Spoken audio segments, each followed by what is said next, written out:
热爱自己，热爱生活，欢迎来到热爱维修。今天收到粉丝，这台是三星的 S20 AFE。粉丝描述说不小心摔到地上，那捡起来一看，的荧幕就已经破裂，不能显示也不能触控了。像这种情况只能更换荧幕了。首先呢，我们先把杯盖拆开。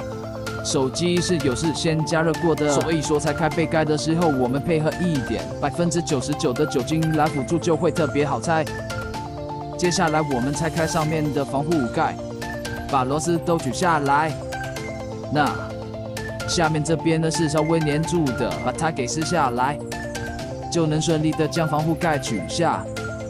要注意说，不管修什么机器呢，电池都一定是要先断电的。那断电后就能顺利的把防护盖取下来。这边我们要做的就是把手机内部的零件全部拆除。首先呢，要先看一下我们下面跟是喇叭模组一样，把螺丝全部取下来之后，就能顺利的把喇叭拿起来。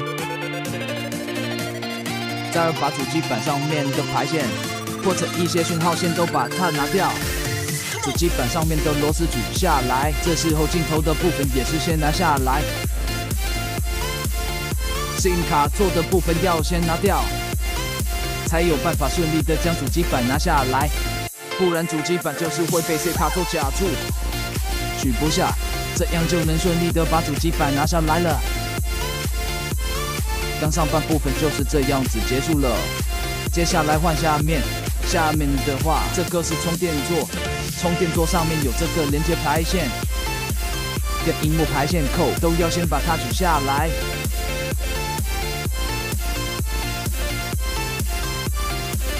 把充电座拿下来之后呢，这个是皮下指纹，小心的把它拿起来，然后把这个电池也拿起来。旁边还有一个小板，也是把它取下，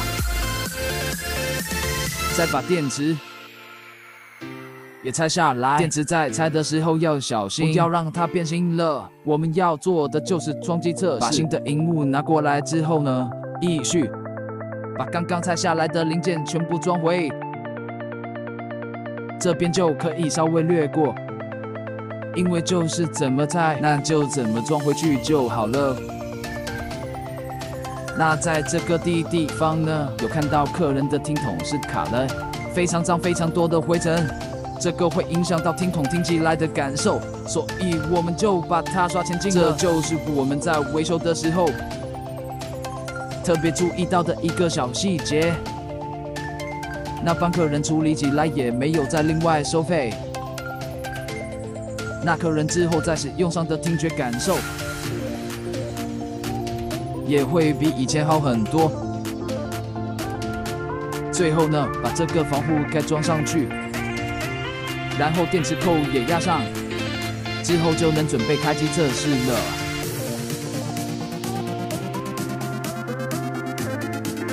我们开机测试，那萤幕可以正常显示。